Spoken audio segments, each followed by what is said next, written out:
네, 오늘 이 금요일 저녁에 사랑하는 모든 성도들 가운데 이 자리에 함께한 성도들 가운데 주의 은혜가 함께 하시기를 주님의 이름으로 간절히 축원을 드립니다. 먼저 일단 개인적으로는 강단에 좀 많이 서고 혹은 말씀을 전해야 되는데 제가 좀 여러 가지 일정으로 인해서 많이 서지 못한 것 너무너무나 죄송하게 생각을 하고 또 오늘 이 시간 말씀을 사모하는 여러분들 가운데 정말 주님의 크신 은혜가 역사가 함께하기를 간절히 사모합니다. 여러분들 혹시 버킷리스트라고 이렇게 얘기 요즘 많이 들어보시죠? 버킷리스트가 뭐죠?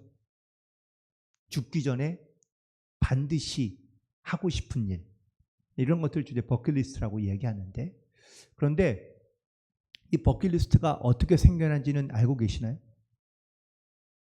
원래 이 버킷리스트라는 말이 사실 우리가 지금 알고 있는 의미로 쓰여진 건 아닙니다.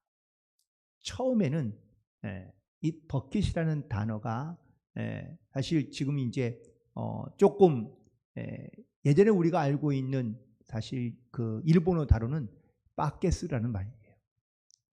그런데 영어로 해보니 버킷이 되는데 양동이라는 뜻이지 않습니까? 근데 이 양동이가 예전에는 어떤 의미로 쓰인 줄 아세요? 교수대에 올라가는 그 죽음을 앞둔 사람에게 올려지는 그 양동이 통이 죽음과 직결되어 있는 상징을 갖고 있는 것이죠. 그래서 예전에 교수형을 처할 때에 대부분 다 무슨 단을 받고 올라가야 되는데 나무단을 만들기가 어렵거든요. 그러니까 그냥 양동이를 하나 놓고 그 위에 올라가서 양동이를 발로 팍 차버리면 양동이가 떨어지면서 그러면서 이제 교수형에 자연스럽게 채워지게 됩니다. 주로 이제 미국에 있는 어떤 서부 시대에 그러한 일들이 많이 있었다고 그럽니다. 그래서 이 버킷이라는 이 말이 양동이라는 뜻도 있지만 하지만 거기서 떨어져 죽게 된다라는 이러한 의미를 갖고 있는 것이죠. 그런데 그럼 언제부터 이런 양동이 이 버킷이 그러면 죽기 전에 반드시 해야 할 일이라는 어떤 의미로 이렇게 말이 바뀌게 되었을까 하는 것을 찾다 조사해 보니까 어느 한 유명한 경영학 교수가 있는데요. 제가 어느 날 보니까 불치병을 얻은 겁니다. 그러면서 자기의 일을 회고해 본 거예요. 자기의 삶을 돌아본 겁니다. 어릴 때 꿈도 있고 혹은 또 성장을 잘하면서 물론 자기의 어떤 성공의 목표치는 이루었는지 모르지만 자기가 진짜 하고 싶었던 일들은 다 하지 못하고 그냥 허무하게 죽게 된 거죠. 그래서 정말 자기가 어렸을 때부터 내가 하고 싶었던 일이 뭔가라는 것을 하나하나씩 적어가기 시작한 겁니다. 그리고 그가 남긴 이 리스트, 근데 그 앞에 이 사람이 쓸 때에 버킷이라는 단어를 쓴 거예요. 죽음과 직면해 있는 자기의 상황 속에서 내가 하고 싶은 것이 무엇인가라는 것을 돌아보며 만든 이 버킷리스트가 지금 우리가 사용하고 있는 그런 단어의 의미가 된 것이죠. 여러분, 사실 살아가면서 자기가 하고 싶은 일을 다 하면서 살아가는 사람은 아무도 없습니다. 대부분 다 내게 직면한 일, 아니면 내가 지금 당장 해야 할 일, 사실 우리는 이 일에 급급해서 살아가는 경우들이 많이 있죠. 물론 요즘은 시대가 좀 많이 달라지고 있어서 요즘은 자기가 하고 싶은 걸 다 하며 살아가는 젊은 친구들도 많이 있습니다. 그게 멋있어 보이기도 하고 혹은 그게 상당히 지혜로워 보이기도 하면서 또 한편으로는 그것이 조금 너무 지나쳐 보일 때도 있고 안타까워 보일 때도 있는 것이 사실입니다. 그런데 정말 가만히 어떤 내 삶의 모습들을 가만히 돌이켜 볼 때에 대부분의 우리의 모습은 급한 일 아니면 당연한 일, 사실 당면한 문제들을 우리가 처리하며 살아가는데 사실 급하게 살아가는 것이 우리의 모습이긴 합니다. 자, 그렇다면 우리 삶에도 이러한 어떤 버킷리스트가 있는데 혹시 여러분들의 신앙에 만약에 버킷리스트가 있다면 혹시 어떤 것들이 있을까요? 내가 신앙생활 하면서 그래 난 정말 이런 신앙생활 한번 해보고 싶다라고 혹시 생각해 보신 적이 있는지. 아마 우리의 현실에서 혹은 또 내 신앙생활 속에서 나는 이런 신앙생활을 좀 해보고 싶다라고 생각하며 혹은 또 어떤 그런 롤 모델을 여러분들이 만약에 찾고 있거나 아니면 여러분들이 혹시 어떤 신앙의 어떤 좋은 모습들을 여러분들이 소망하며 기대하며 기도하고 있다면 그 모습은 과연 어떤 모습일까? 우리가 잘 알고 있는 헬렌 켈러의 이야기 가운데 그녀가 자기가 만약에 하나님께서 나에게 3일 동안 눈을 뜨게 해주신다면 나는 이런 일을 하고 싶습니다 라고 이렇게 했던 지금으로 말하면 그녀의 버킷리스트가 있는데요. 그것이 첫 번째는 자기를 정말 이렇게 잘 키워주고 혹은 또 좌절할 때마다 자기를 일으켜 세워준 그 설리반 선생님의 얼굴이 한번 보고 싶다는 거였고, 두 번째는 들과 바깥으로 나가 산책하고 노을이 지는 성향을 한번 보고 싶다라는 거였고, 세 번째는 길거리로 나가고 시장에 나가서 사람들의 소리를 실컷 듣고 사람들의 어떤 이러한 웃는 모습, 우는 모습, 싸우는 모습, 행복한 모습 모든 것들을 다 보고 난 다음에 자기 집에 돌아와서 감사의 일기를 쓰고 싶다라고 이렇게 얘기했다고 합니다. 우리가 살아가면서도 내 삶에서 정말 이 하나님께 얼마나 우리의 생각, 마음, 중심을 두고 우리가 살아가고 있는지를 다시 한번 돌아보게 됩니다. 오늘 본문에 있는 말씀은 사도 바울이 감옥에 있을 때 쓴 옥중 서신 중에 하나입니다. 특별히 빌립보 교회에 있는 이 성도들에게 쓴 편지인데, 그런데 이 빌립보서에는요 또 다른 닉네임이 하나 있습니다.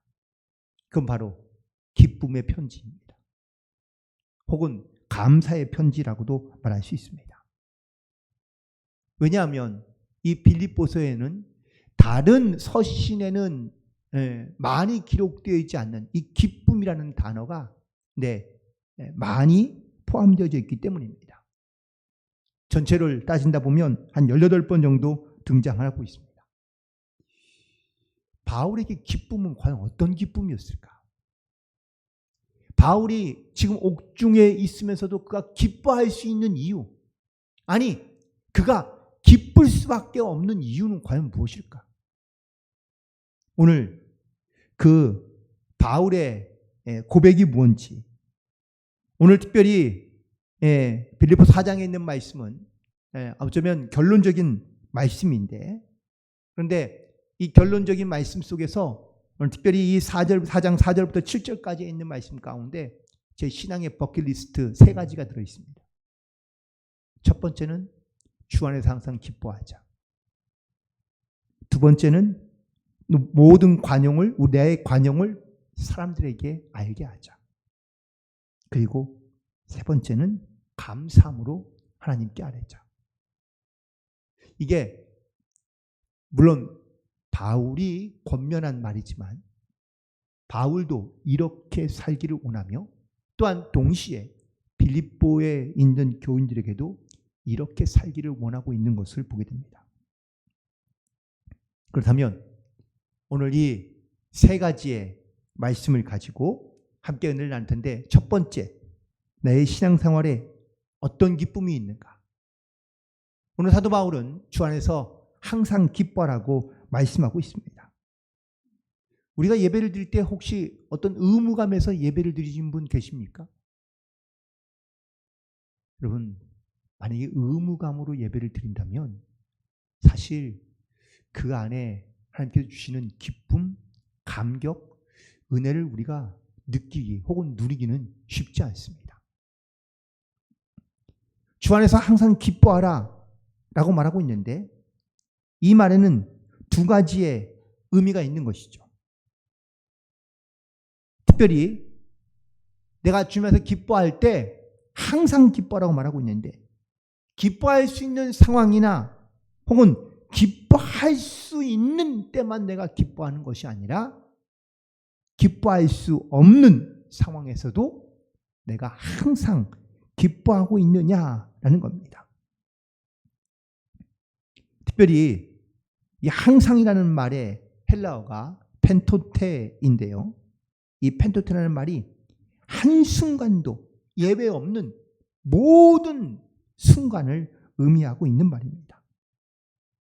다시 말하면 내가 기뻐할 수 있는 것은, 기뻐해야 하는 것은 어떤 상황이나 환경 때문에 그 환경 속에서만 기뻐할 수 있는 것이 아니라 환경과 상황을 떠나서 내 삶 모두 전부 전체에서 한 시간도 빼지지 않고 내가 항상 기뻐할 수 있어야 한다라는 것을 말하고 있는 것입니다. 우리가 신앙생활하고 있지만 물론 이런 항상 기쁨이 넘치는 그런 신앙과 믿음을 가지고 살기를 원하긴 하지만 우리가 이 기쁨을 잃어버릴 때가 많습니다. 특별히 내 신앙과 믿음에 대한 회의 혹은 절망이 찾아올 때도 분명히 있습니다. 데살로니가전서 5장 16절부터 18절까지 있는 말씀, 우리가 너무너무나 잘 아는 말씀 중에 말씀들이 있죠. 항상 기뻐하라. 사도 바울은 데살로니가 교회에 있는 형제들을 향해서도 똑같이 말합니다. 항상 기뻐하라. 쉬지 말고 기도하고 범사에 감사하는 것. 사실 오늘 여기에 있는 이 빌립보 교회에 했던 말과 똑같은 말을 반복하고 있는 겁니다. 그런데 데살로니가 전서에서는 이것이 너희를 향한 하나님의 뜻이라고 말하고 있습니다. 여러분, 하나님께서 나에게 주시는 하나님의 뜻이 과연 뭘까요? 하나님께서 우리 가운데 어떤 말씀 혹은 나에게 하나님께서 주시는 메시지는 과연 뭘까요? 거룩하게 살아라. 너희들 절제하며 살아라. 온유해라. 겸손해라.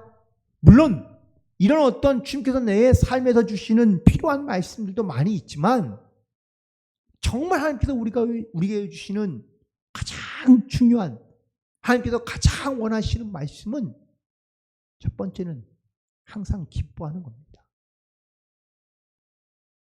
내가 기쁨이 있을 때와 기쁨이 없을 때의 차이를 여러분들 느끼실 수 있으시죠?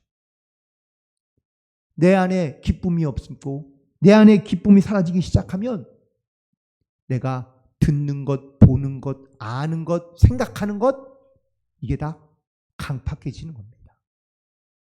하지만 내 안에 주님이 주시는 기쁨, 그 기쁨이 정말 주님이 주시는 기쁨은 좋겠지만 그 기쁨 말고도 세상이 나에게 줄 수 있는 어떤 기쁨을 내가 갖고 있으면 내 삶에도 그 기쁨이 자연스럽게 묻어나오는 것을 우리는 알 수 있기 때문입니다. 내가 항상 기뻐하지 않는다면 불평하고 화가 나고 혹은 또 짜증나고 분노할 만한 그런 일들이 생길 때마다 내 기쁨은 점점 사라져가는 것을 느낄 수밖에 없습니다. 그런데 오늘 말씀 가운데 항상 기뻐하라는 말씀 앞에 뭐가 붙어 있죠? 주 안에서. 여러분의 기쁨이 세상에 주는 기쁨이 아니라 주님 안에서 누리는 기쁨을 가지고 살아가는 성도들 되기를 간절히 소망합니다.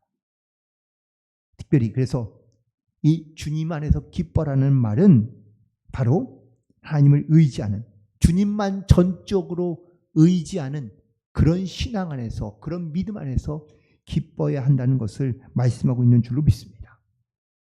자, 지금 바울은 어디에 있죠? 옥중에 있습니다. 옥중에 있는 바울, 지금 어떤 영적인 그의 마음의 상태 혹은 그의 어떤 심령의 상태는 어떤 상태일까요? 분노하며 화를 내며 짜증내고 있을까요? 아니면 기뻐하고 있을까요? 기뻐하고 있습니다. 진심으로 기뻐하고 있는 겁니다.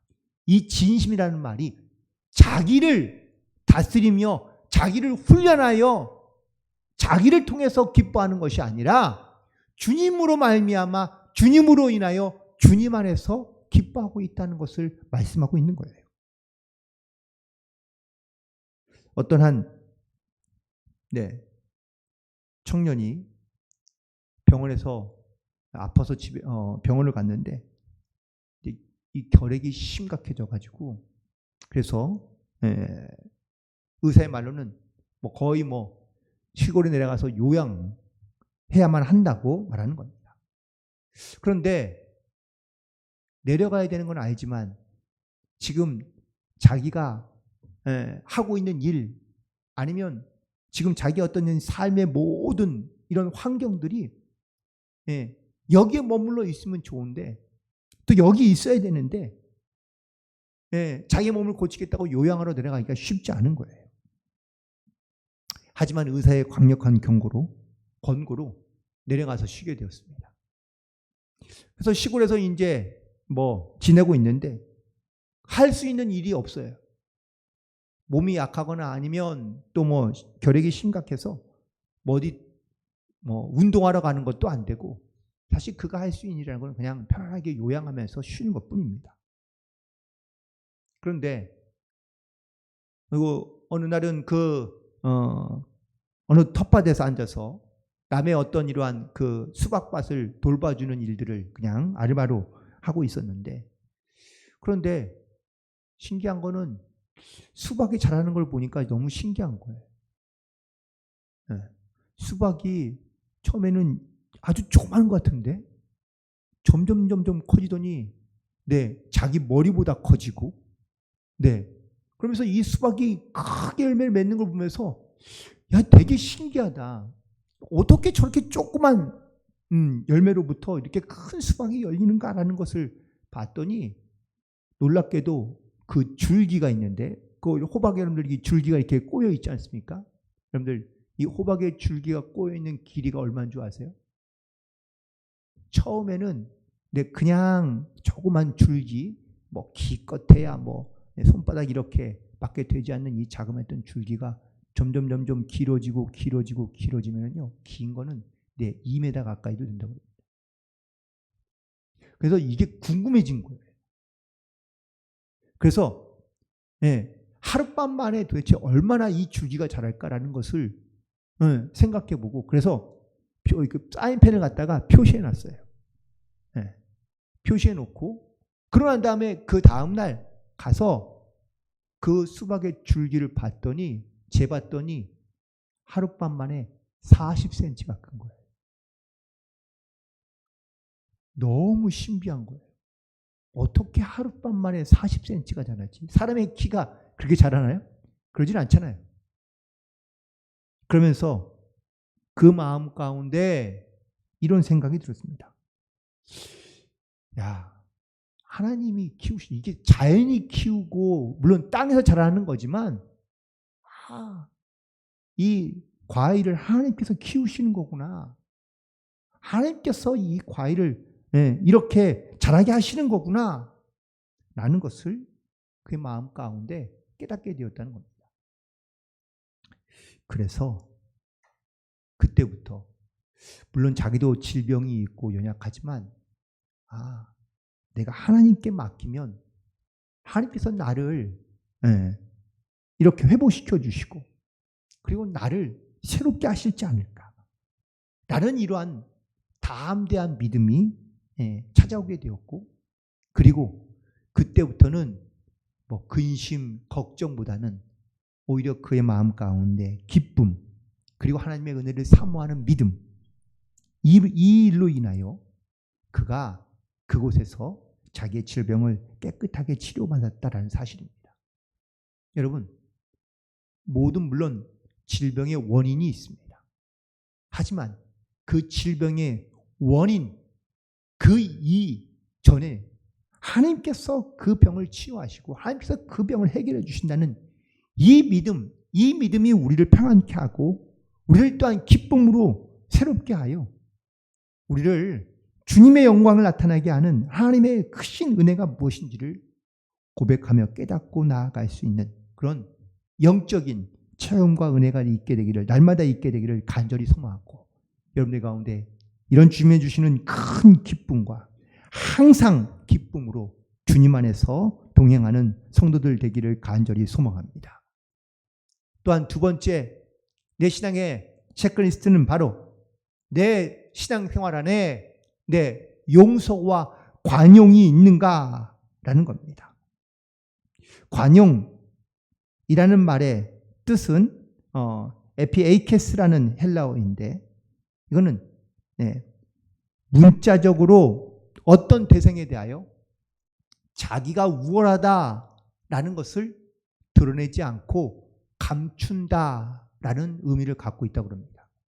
즉, 비슷한 또래가 있거나, 아니면 죄송하지만 나보다 조금 수준이 낮거나, 아니면 나보다 어떤 이런 좀 낮게 여기는, 조금 내가 눈을 깔고 볼 수 있는 그런 위치에 내가 혹시 있다 할지라도 그를 낮게 여기지 아니하고 그를 정말 존중해주고, 또한 그를 정말 사랑해주고 용서해주고 이해해줄 준비가 되어 있는 그러한 마음, 넓은 마음으로 남을 품는 것을 바로 관용, 이 에피에이케스라고 말한다는 겁니다. 그래서 관용의 가장 대표적인 의미 중에 하나가 바로 너그러움입니다. 여러분, 혹시 언제 내 마음에 너그러움이 가득하실까요?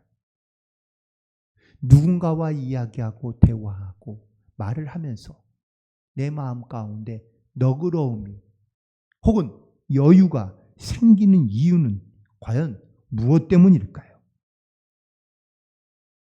그와 나와의 어떤 질적인 수준의 차이를 느끼면 사실 우리는 조금 그 사람을 무시하는 경우가 종종 있습니다.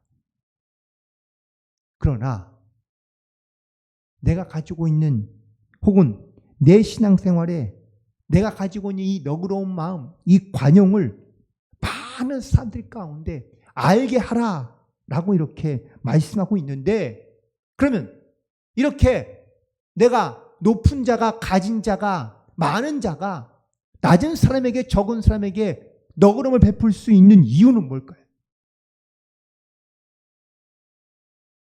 여러 가지 많은 너그러움의 이유가 있을 수 있겠지만 가장 중요한 것은 바로 은혜를 아는 자여야 한다는 사실입니다. 내가 은혜를 받은 자라는 것을 깨닫고 고백하는 그 순간 나도 그 받은 은혜를 통하여 다른 사람들에게 너그러질 수 있다라는 사실입니다. 은혜를 알기 때문이고, 또한 은혜로 말미암아 내가 그 사랑을 힘입어 살고 있기 때문입니다. 마태복음 18장에 예수님께서 관용에 대한 가장 좋은 예를 설명해 주고 계십니다. 베드로가 예수님께 와서 물었습니다. 예수님, 내가 형제를 몇 번이나 용서하면 좋을까요? 7번 용서하면 되겠습니까? 라고 물었습니다. 그래서 예수님께서 하신 말씀이 뭐죠? 네. 70번씩 7번을 용서하라고 말씀하십니다. 자, 그런데 이 말씀이 숫자를 말하는 걸까요? 아닙니다. 질을 말하는 겁니다. 양이 아니라 질을 의미하고 있는 거예요.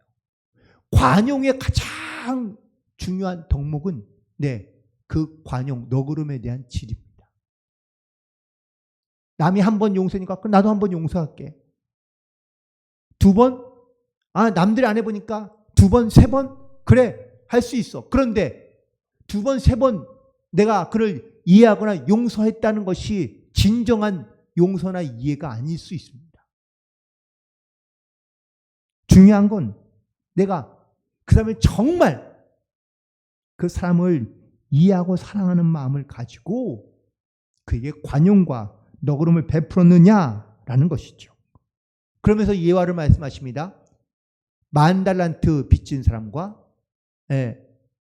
100데나리온 빚진 사람에 대한 비유를 말씀하시죠. 그런데 이 비유를 통하여 주님께서 하시는 말씀이 뭔지 아십니까?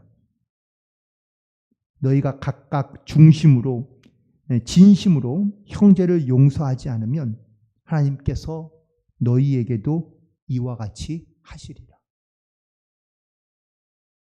우리가 남에 대해 관용을 베풀고 이해하고 용서할 수 있는 것, 그 마음, 그 중심 하나님께서 아시고 보신다는 겁니다. 내가 누군가에게 관용을 입고 용서함을 받았다면 나도 적어도 그만큼의 용서와 관용은 베풀 수 있어야 되지 않을까요? 이게 우리가 살아가는 인간 세상에서의 우리가 알고 있는 상식이기도 합니다. 그런데 우리는 용서받고 이해받고 혹은 나는 관용, 너그러움을 입기를 원하지만 반대로 나는 다른 사람에게 관용을 베풀지 아니하고 너그럽지 아니하고 이해하는 태도를 갖고 있지 않을 때가 많습니다. 그런데 이렇게 하지 못하는 이유가 뭔지 아세요? 오늘 본문에 있는 말씀 끝부분 보면 5절 마지막 부분에 주께서 가까우시니라. 주께서 가까이 계신 걸 알지 못하기 때문이라는 겁니다. 주님께서 우리가 주님께 가까이 갈 날이 멀지 않다는 것을 그가 믿지 않기 때문이라는 겁니다. 주님께서 우리에게 베푸신 관용, 사랑, 은혜, 여러분들 이것이 지극히 작은 것이며 혹은 질적으로 봤을 때에 이것이 수준이 떨어지는 사랑인가요? 그런데 나의 관용은 어떻습니까? 조건이 붙고 혹은 어떠한 이유가 붙어야 우리는 용서하고 관용하지 않습니까?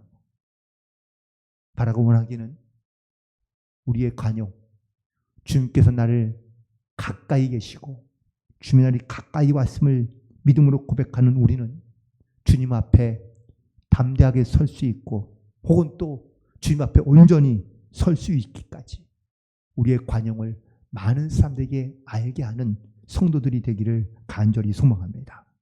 그리고 마지막으로 아무것도 염려하지 말고 오직 너희 구할 것을 감사함으로 하나님께 아뢰라 라고 말씀하고 있습니다.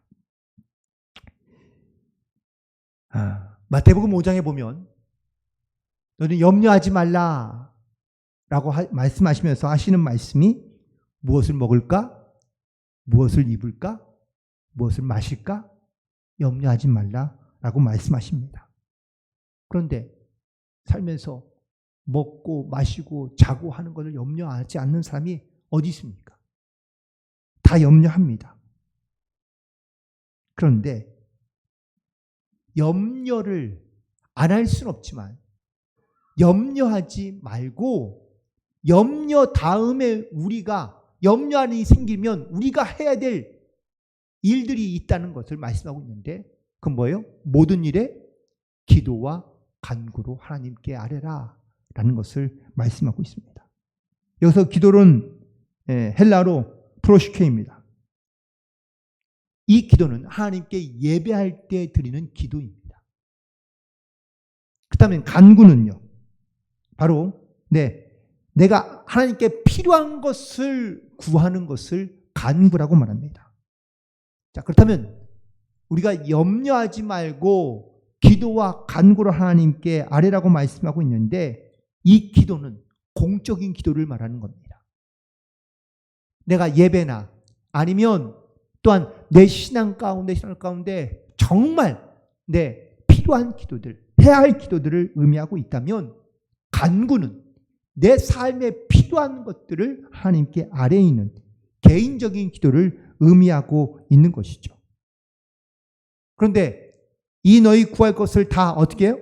감사함으로 하나님께 아뢰라고 말씀하고 있습니다.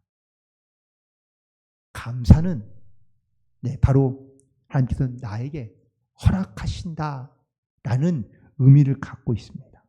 즉 내가 지금 염려하고 걱정하고 또한 내가 고민하고 있는 것들, 그것들 내가 하나님 앞에 감사함으로 주실 것을 믿고 주님 앞에 간구함으로 아뢰이면, 기도와 간구로 아뢰이면 하나님께서 어떻게 하신다고요?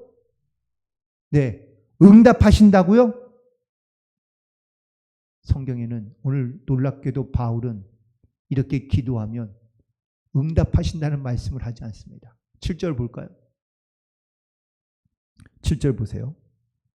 그리하면 모든 지각에 뛰어난 하나님의 평강이 그리스도 예수 안에서 너희 마음과 생각을 지키시리라. 응답하신다고요? 문제를 풀어주신다고요? 우리는 여기에 너무 익숙해져 있는 것 같습니다. 문제가 해결돼야, 고민이 풀어져야, 악한 생각이 떠나가야. 물론 여기서 저는 여기에서 주시는 키워드를 이렇게 했는데, 하나님의 평강. 주님의 주시는 평강이 응답인 줄로 믿습니다. 내가 염려하고 근심하고 불안하고 낙심하고 고민스러웠던 모든 것들이 사실 평강을 잃어버리는 거예요. 주님의 주시는 평강을 잃어버리면 혼란, 혼동, 분노, 좌절, 고통, 여기에 빠져 있어서 깨어나지 못하고 헤어나지 못하는 겁니다.